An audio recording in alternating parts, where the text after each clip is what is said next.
Today is the 7th of July, and I like to think that this is at the height of summer. And in the height of summer, there is so much pruning to do that we can barely cope with all the chores that are going in. So just outside this tunnel, there is such a lot of stuff that is crying out to be pruned. I have here these larches. This has not had a prune. If you come here, this larch, also this is going to be the first prune. This massive yew, English yew, has not been pruned, and so it goes on. So if I had 25 hours in a day, which I don't, I would be spending every hour pruning. Even if I had 24 hours and didn't sleep, I would still be pruning. So let's look at this one. And I'm sure if you were the owner of this tree, I don't know how long you would take to do it, but I reckon, I'm not having a race, but I reckon I can do this in literally in 1 minute. So literally go around, and I'm looking to create a nice pad. So all I'm doing is pruning these long shoots off. Although I am doing it fast, there is a method in what I'm doing. I'm keeping a little bit of the current year's growth. So if you come in close, you will see this was the current year's growth. So without even looking, I have done like 2 buds there. So this is what I've been doing right through. But I've also got to keep an eye on the shape of the pad. So the pad is like the proverbial herringbone. So it's wide at the base and narrow at the end. So it's going to be like a V shape. So that's all I'm doing. So in fact, if you just went round and just pruned all the new shoots, leaving 1 or 2 buds, that will do the trick. And when you have hundreds and thousands of trees, this is what you've got to do. For people who have bonsai as a hobby, this is the most enjoyable part of the pastime. You can spend your time thinking about each shoot, which to prune, which to leave. But for us, I know it's not really a hobby, but we've got to keep the trees looking neat, so we have to keep on top of it. If you don't keep on top of it, the tree will go to pot, as it were. I don't know whether you know that expression, going to pot.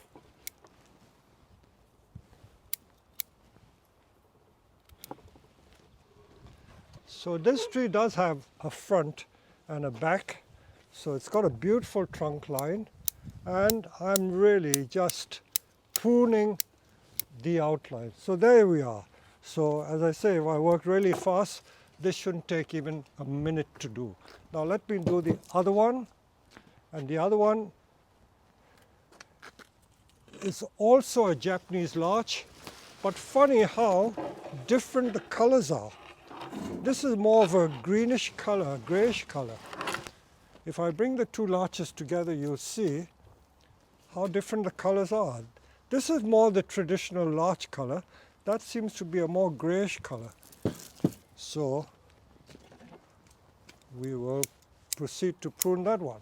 So again, look at these long shoots. This has all grown in the last 2 months. So it's every bit about 6 inches long. So can you imagine if you didn't prune it? This would be 1 foot long by the end of the year, and the bonsai will have lost its shape. So again, for those of you who are new, the bonsai keeps its shape simply from pruning. So what keeps a bonsai small? The root restriction of the pot keeps it small, and pruning also keeps it small and keeps it under control.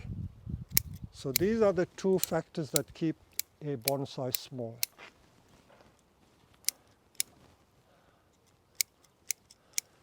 So some people refer to it as giving it a haircut.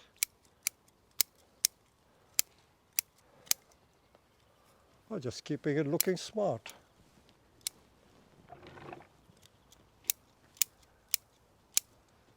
If you have a small indoor tree, you won't get so much growth. It's these outdoor trees what we call our real bonsai that grows so vigorously. But it's a chore that you have to do. Now, many people must be wondering, why haven't I done this earlier?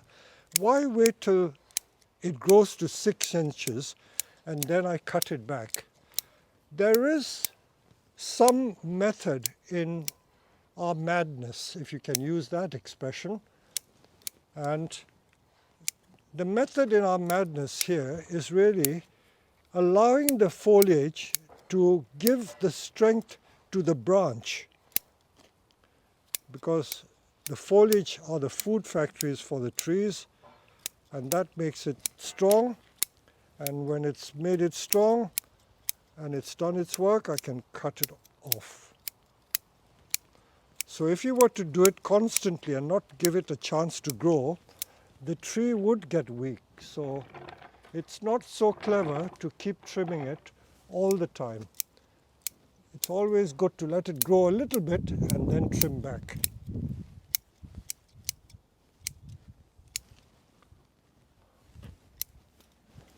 So that's that prune for you. It's all on the floor. You can see how much we've pruned. The weeds at this time of the year are really going berserk. So that's second one done. I'm going to walk around the nursery because I can literally spend the entire day doing that. And I don't want to lift this tree up. Perhaps I should. So we have here an English yew. This English yew was one of the field-grown trees, partly trained, as you can see, beautiful thick trunk, and it's growing quite strongly. So all these shoots, again, they've grown quite a bit, but not as strong as the larch, but even then, see, that's about 6 inches there. So I'm pruning it back to create the pads. The pads are the branch structure. And as I always advise, if you did nothing else but simply prune the outline, don't bother about anything else at this moment. Just prune the outline, and then we will delve into the structure to create the structure. Mind you, these trees are all in different stages of being trained. So none of them are complete yet. Even if they were complete, you would have to wire and rewire. So the process is never complete. Sometimes customers buy these to work on it themselves. So very often we try not to do too much work on them, because if you did too much work, people lose interest in the trees because they say, oh, they can't work on it.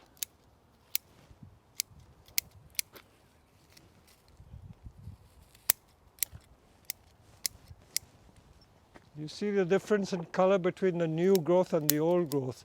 The new growth is a nice light green. The old growth is a dark green. So those of you who are familiar with their plants will know that the yew, this English yew, there's Japanese yew as well, are traditional hedging plants. And any hedging plant is good for bonsai. And of course, as a hedging plant, you would have to trim the hedge once, if not twice a year. If you didn't trim it once or twice a year, it would soon get completely out of control.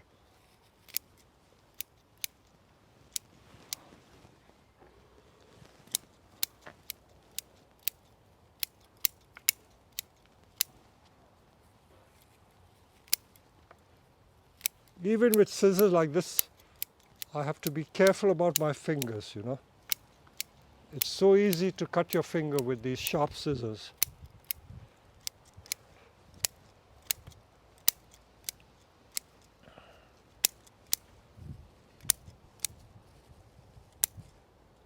Also, if you didn't trim it, it would get unkempt and you will lose the structure and refinement.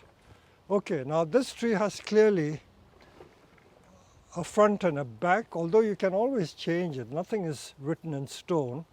So I'm looking at this tree critically, You see the nebari is quite nice over here. The nebari or the root base. If you look at the root base from here, this spread is quite nice. And let's look at the other side. Now this side, I had originally thought of using this as the front. In fact, if I look at it this side, it's hard to tell. There's not so much root spreading here, but it's spread wide over there. But the branches are nicely spread for the front this way, and it's already leaning a little bit this side. So whoever buys the tree will be in a spot of bother here, because there's a choice clearly of using either side as the front. This side is nice, that side is nice, but as I say, it's not been refined, so there's plenty of choice to make. Lots of choices here, and there is clearly a leader there, so anything can be used. But as it is, anyone who has this tree will be quite happy to have it as a nice bonsai.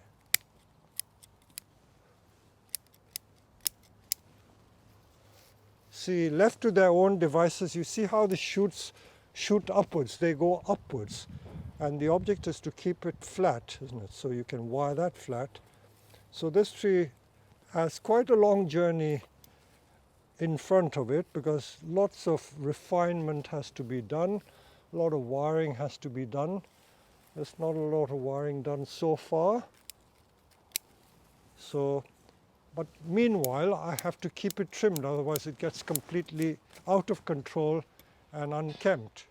Now I'm going to prune this pine, and if you come close you will see that I'm trying to get it more dense.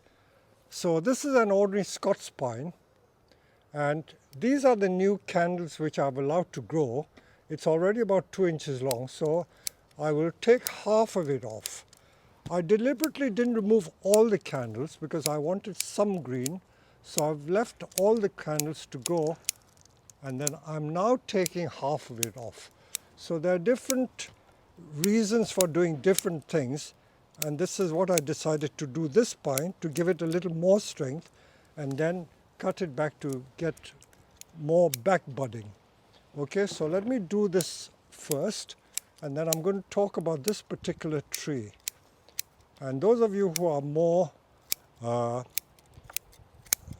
observant will probably know what I'm going to talk about. Now, I'll just quickly prune all these new shoots because I can work very fast. I've almost finished.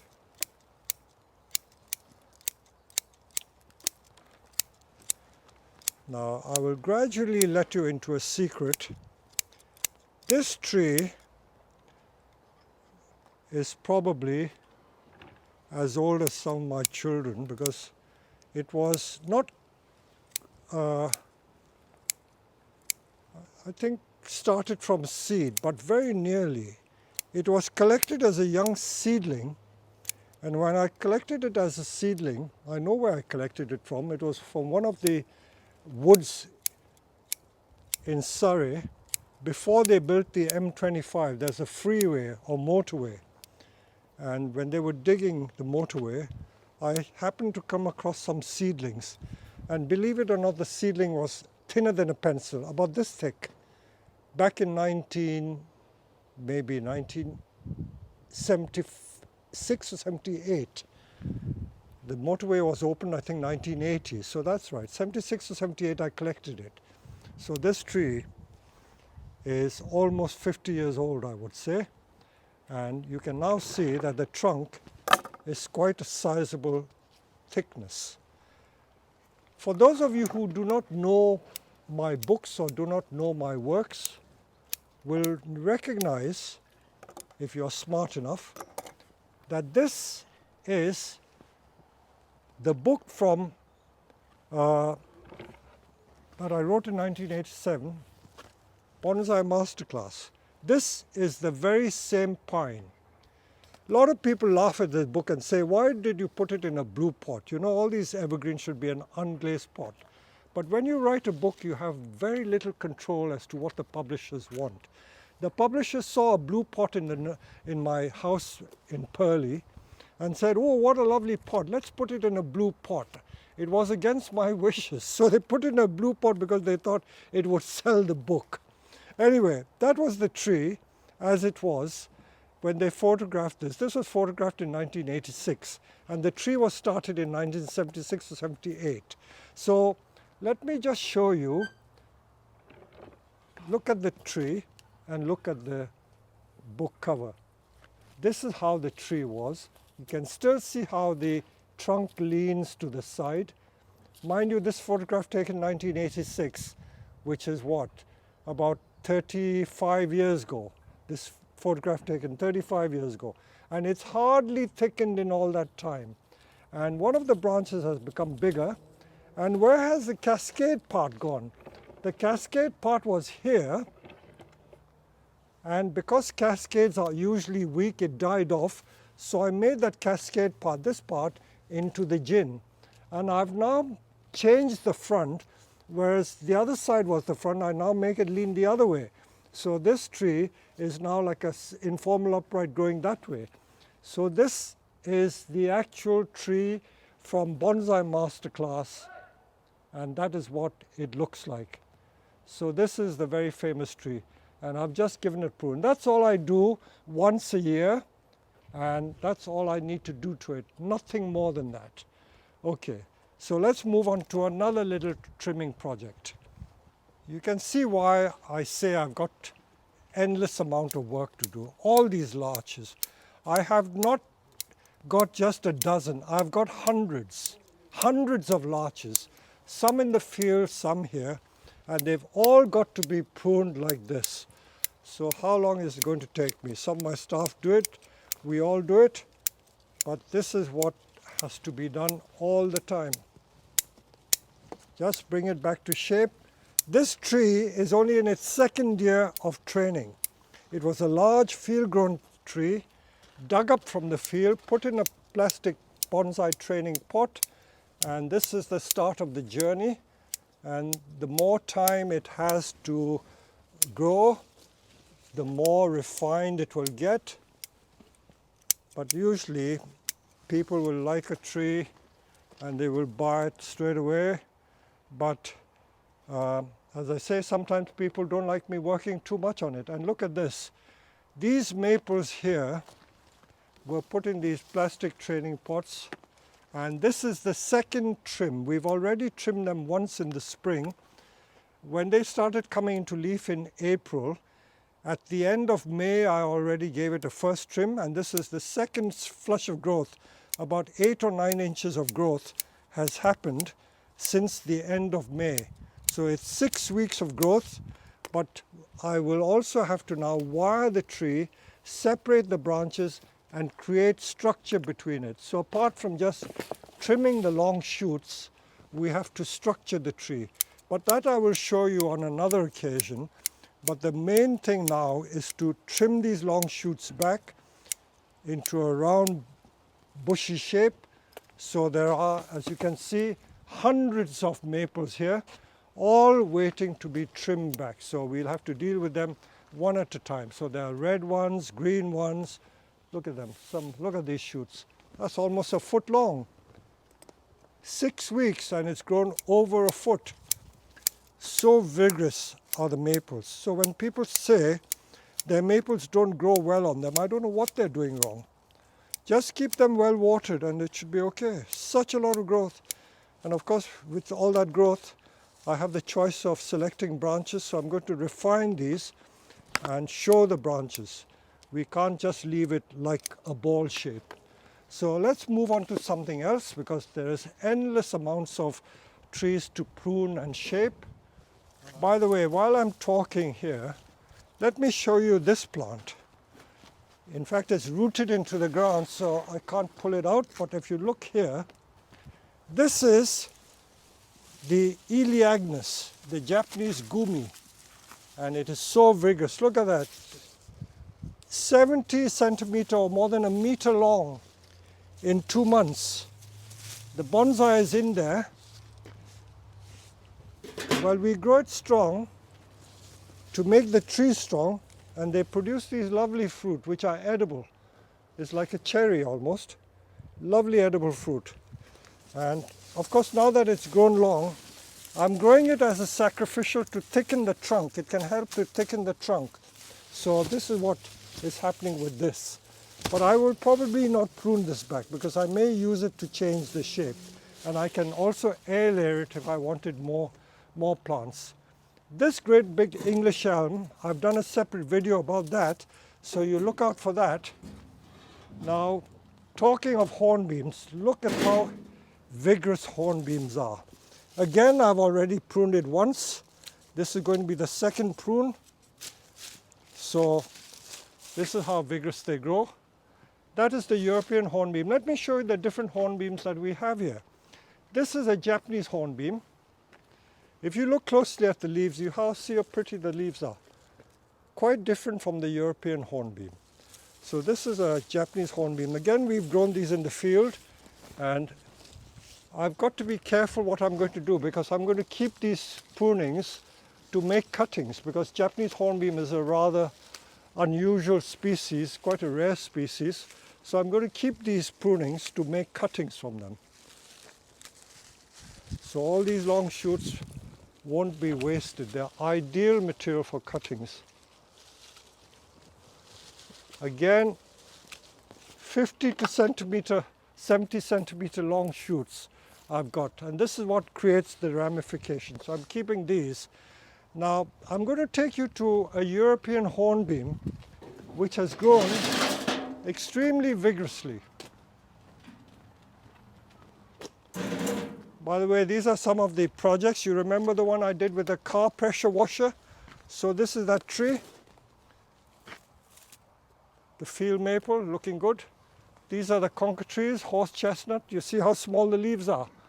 Look at the size of the horse chestnut leaf. As small as that when grown as a bonsai. Some of them are big, but if you cut the big ones off, the second crop of leaves are small. Okay, now this tree I've shown many times over, and these shoots, now that shoot was last year's shoot. This is this year's shoot. This is this year's shoot. This has grown in the last couple of weeks. So you can see how prolific the shoots are. They come from all over the trunk. You can't even stop it growing. It's almost like a rash, as we call it. And you've got to keep this clear, otherwise you won't see the trunk anymore. So basically what we do, we try to keep the same size branches, and these have to be wired. I did wire some of them last year, but what we will now do, I will just show you a few of them, because I don't want to take up too much time doing the whole lot. But all these branches have to be wired.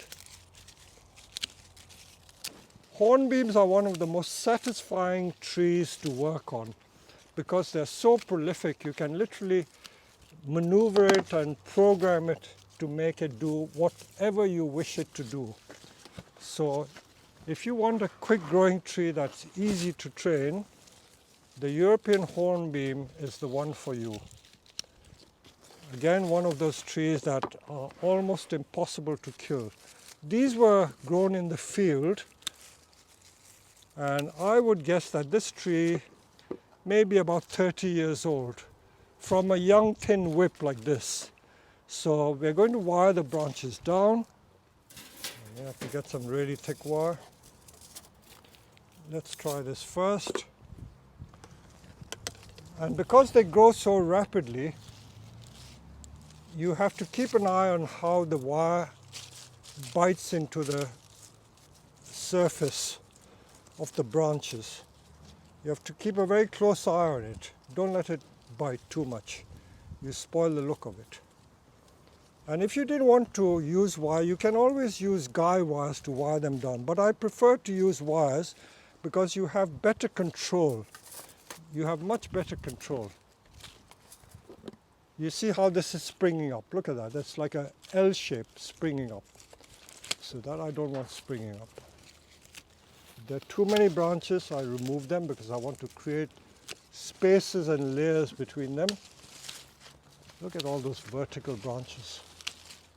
Certainly don't need them.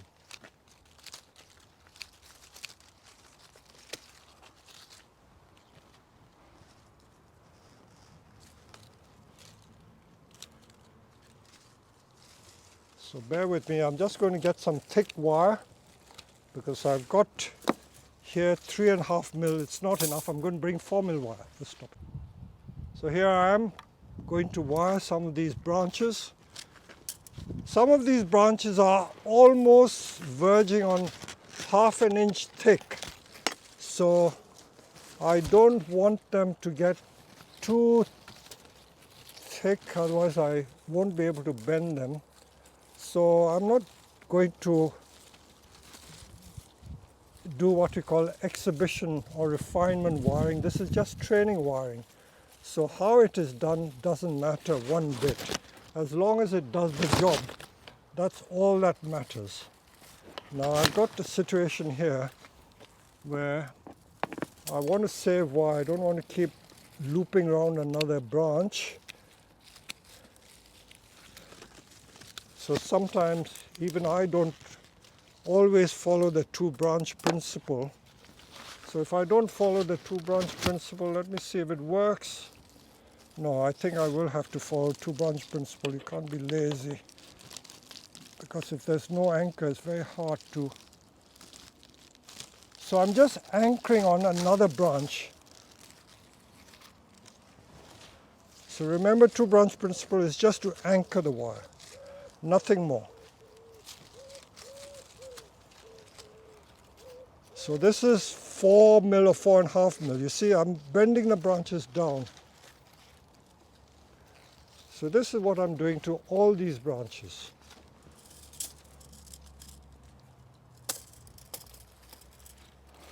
I'm just going to show you one side because I don't want to spend the time doing every single branch. Although I work fast, it will take up a lot of video time.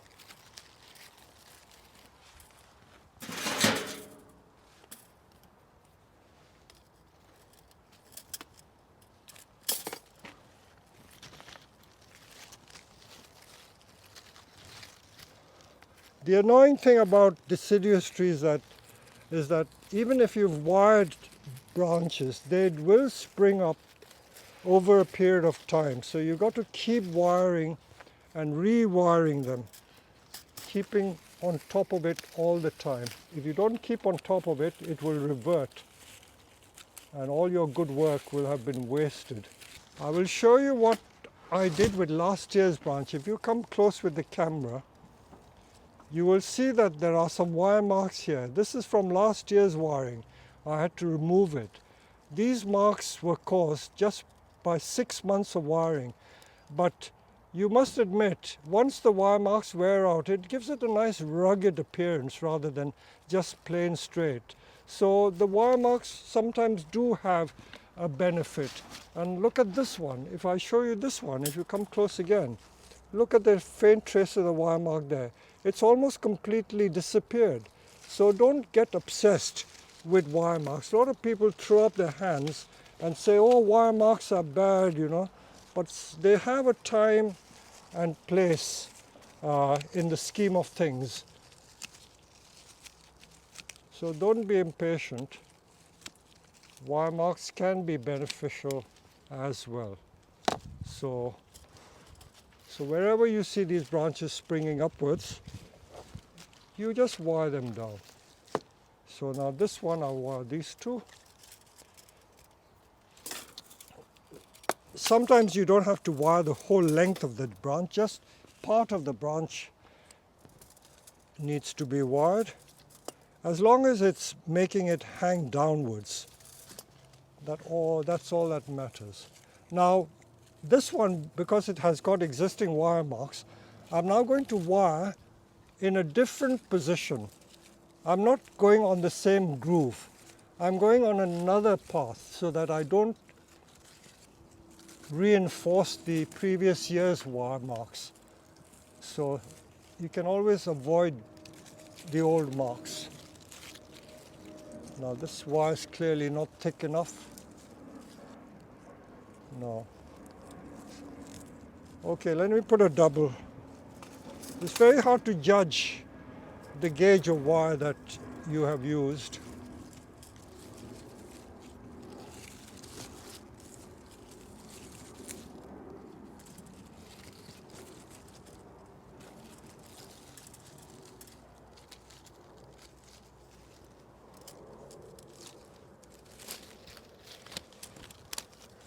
I know that these wires will come off by September, so I'm not too fussed about it. They won't be here for very long. And for the very thin branches, I do what is called an open coil just to guide the wire along. Now let's have a look at one side of the tree to see what it's looking like.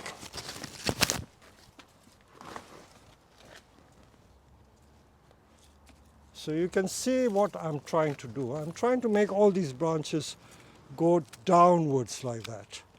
Now these are springing up. I'm going to do these two.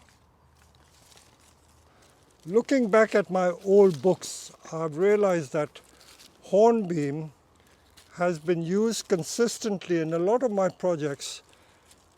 Looking at that bonsai masterclass, there are so many hornbeam projects even in that book, which was written in 1986. So by the early 80s, I had realized that one of the best subjects for making bonsai was hornbeam.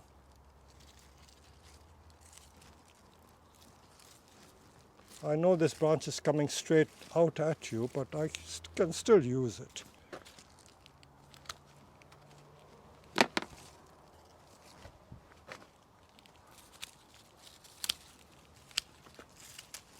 So although I haven't done the entire tree, you will get some ideas to what I'm trying to achieve here. You can see I'm trying to make these branches go down. See, these will be wired down. Where it's springing up and I can't wire it, I just cut it off and grow new shoots which can be wired down. And if I can just remind you, a lot of people ask me, how do you make taper? Taper only comes from constant cutting. So this was the root base. The first cut, believe it or not, if you bring the camera close, was made at the back there. That's the first cut there. Then the second cut was made at this point here. And then a lot of these were cut off. Then the third point was here. That cut was made there. So I added it. And then another cut was made there. So I keep cutting and adding and adding. And so that's how you get the taper to develop on this tree. So as I say, I don't want to waste the entire video just on this tree, but it's just to show you that this is the work I have to keep doing to all these trees to keep them in control, keep them in good condition. So this is the point at which we have to wire. So you can see the shape already improved considerably. Now this is another hornbeam. This is the famous one that I air-laid, I think 4 years ago. The plastic bag is still there. And I'm just letting it grow in this weird and fanciful shape. See, the branches are welded against each other when they were growing. So this is going to be a novelty tree. I haven't fed it, that's why it's looking a bit weak. This is another hornbeam. You just see the number of hornbeams we have. This is another hornbeam, another crazy tree. I love these big trees. And of course, hornbeams are so vigorous that you can't help them growing.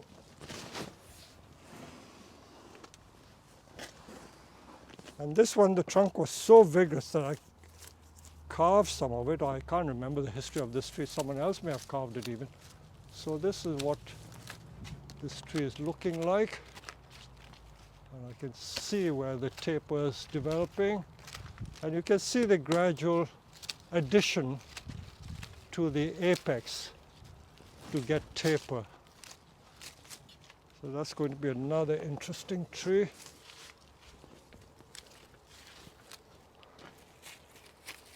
This is the European hornbeam.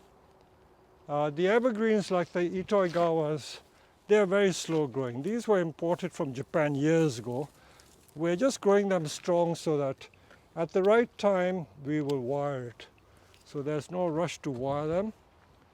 This is one Korean hornbeam with this beautiful trunk. That's another Korean hornbeam. We need to bring it out in the open now.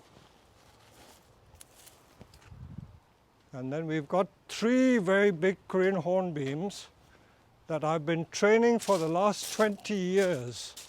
Look at this, look at these. These have been successively grown in the ground and in the big pots. Look at the nebari on this. This has taken years to develop. And then now we are just developing ramification. So all we do is keep trimming the ends, constant trimming of the ends. I should keep these cuttings because we do develop these from cuttings, very hard to get. Korean hornbeam is one of the most sought after species. Look at that one, look at the nebari on that one. And then there's another one here. Look at all these. Beautiful trees. So this gives you just a taster. Well, let's have a look at some of these other projects. These are the cedar forests that I started. This was one of the other YouTube videos. So already they've grown about 6 inches long. I have to keep cutting it back. 1 or 2 of the trees are struggling, but if they die, I can always change it. So that's no big deal. So this is how this is getting on. These were some of the other projects we did. And the pines, of course, we deal with separately depending on whether I want to make it strong or want to develop ramification. And while we're talking of deciduous trees, a lot of people were asking about oak trees. I will show you a couple of oaks. This is an English oak that we grew from a big stump, and we cut it off there, and you can see how the taper is developing. All these are new branches that have grown in the last 5 years. It's got a lovely natural oak tree shape, and this is the size of tree we like to develop. And again, another example of native English species. This is a horse chestnut. Look at the size of it. They all produce flowers. The flowers have just finished. While I'm here, I'll just show you that ginkgo. We have a lovely ginkgo with a thick trunk there. I haven't pruned the branches yet, so that's a good example of ginkgo. And this is another example of an English oak with a hollow trunk, thick trunk, grown in a landscape style. And I will finally show you one very big oak which is in our car park. So this is the large oak that I showed on a video separately, where we used the digger to lift it up and put it in the pot. We repotted the tree, and this is a truly magnificent specimen. And I've already done some pruning. Let me show you what we do. If you come close, I will show you how we deal with this. To get ramification, you can see this branch. This is a good example. I pruned it back here, and all this growth, about 6 inches, has grown in the last 6 weeks. So all I do is to keep taking the tips out. I have to go around every single shoot and take the tip out. And that's the only way we get ramification. So if you see this magnificent tree, don't think for a moment that we do nothing to it. We prune this at least twice a year just to increase the ramification. And we've already pruned some of these long straggly shoots. So that tree's got a beautiful nebari. And while we are talking of hornbeams, look at this one for a hornbeam. It's another of our large size hornbeams. Look at the trunk on that. So easy to make. And another easy subject to make is the native hedging maple, field maple. Look at that for a trunk. English field maple. This has taken 35 years to develop. I remember getting it for free from a nursery in Kent. They didn't want these big trees anymore, so they told me to take as many as I could. So I took about 6 of them only. And this is a yew tree, in case you're wondering. This is a yew tree that we grow as hedging plants. We grow them as hedges, and then we cut the top off and put them in the pots, grow the branches again, and we start shaping the tree. So many of these thick trunk trees are bought by people to do carving and to do all sorts of strange things. So there's always something of interest to watch at Herons. So I hope you've enjoyed this little tour, midsummer tour of the jobs we do on the nursery, mainly pruning of both deciduous trees and the conifers. Thank you.